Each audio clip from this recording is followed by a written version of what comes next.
Okay, isang palang araw mga teknik at gusto ko lang i-feature tong aking nabiling panglinis ng sasakyan.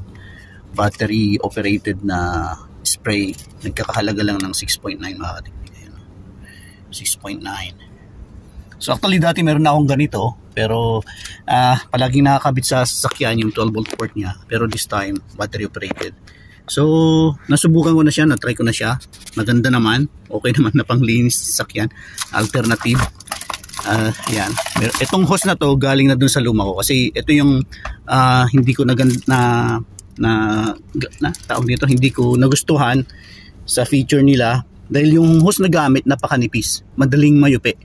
So ginamit ko yung dati kong hose, yan, which is matibay. Yan, matibay siya. Yan. Tapos import ko na lang since parehas lang naman ng mga connector na ginagamit. Ito yung kanyang spray. May dalawang bala mga teknik. Ito yung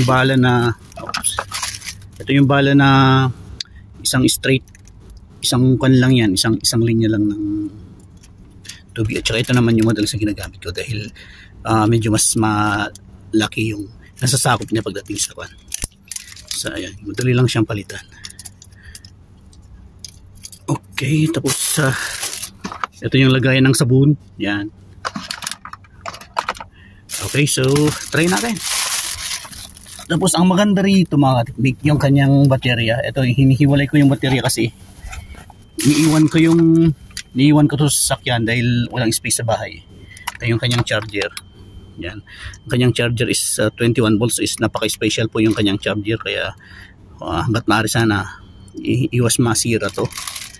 Tapos ang maganda rito sa kanyang baterya, pwedeng tanggalan ng screw, pwedeng palitan. So bubuksan lang natin, unlike yung mga iba talagang nakapak na talaga, silyado, hindi mabuksan. Ito may mga screw. So okay, try natin.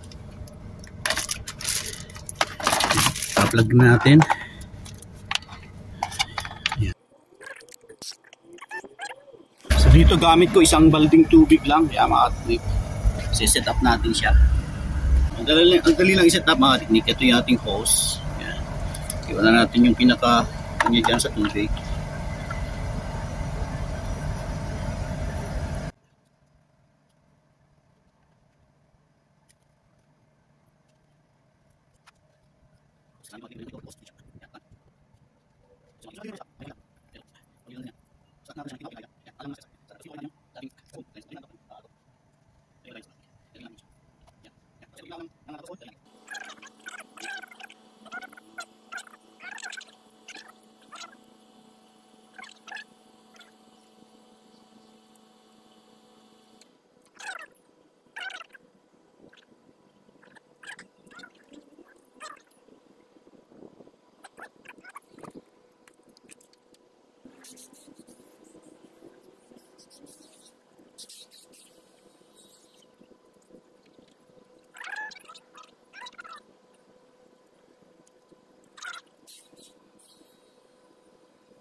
So ayan kateknik, pagkatapos natin punas-punasan, ayan, balik natin ito.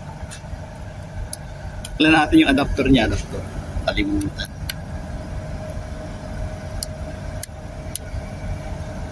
Ayan mga kateknik.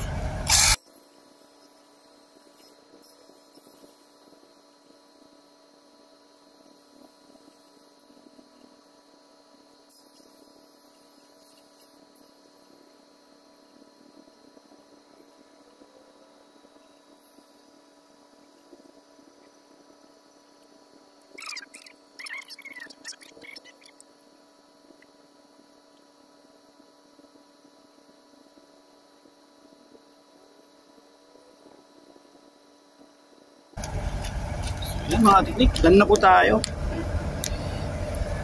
Okay na po tayo. Yan, pupunasan ko na lang yan ng basahan. It's okay na.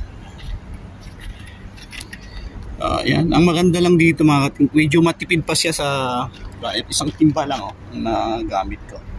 Isang timba lang. Hindi kailangan, pag galing kasi sa mismong hose ng tubig sa mismong tap water, marami kang magagastos doon, hindi lang isang timba. Marami kang like dito, isang timba lang. Yan. Hindi mo na kailangan ng sobrang mahabang hose. Pupunasan na lang natin yan.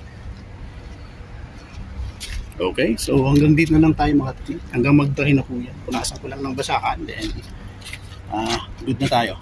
Okay, salamat sa inyong suporta. More power sa inyong lahat. And God bless.